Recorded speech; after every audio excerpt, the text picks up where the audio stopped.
My new friend in town. Today, class, you are going to learn to answer these two questions. What are some good things to eat in this community, and what places do you recommend visiting in our province? You are going to imagine that somebody from a different country or foreign country is visiting you, and this person wants to know about these two questions, okay? He wants to know where to have a delicious meal and a good place to visit. So we are going to use you should to give him or her an answer, such as you should try gallo pinto.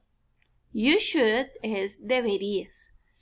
You should es cuando le damos una recomendación a alguien. Entonces, you should try gallo pinto es como deberías probar gallo pinto.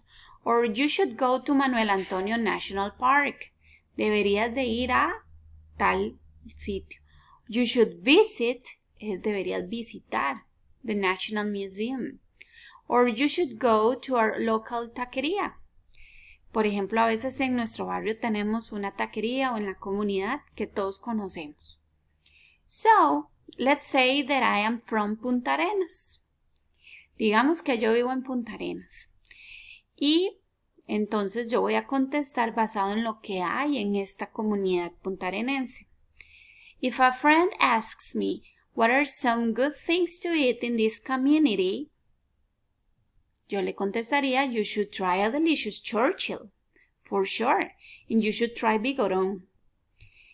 And if this person asks me, what places do you recommend visiting in our province? Yo le diría, you should visit Paseo de los Turistas.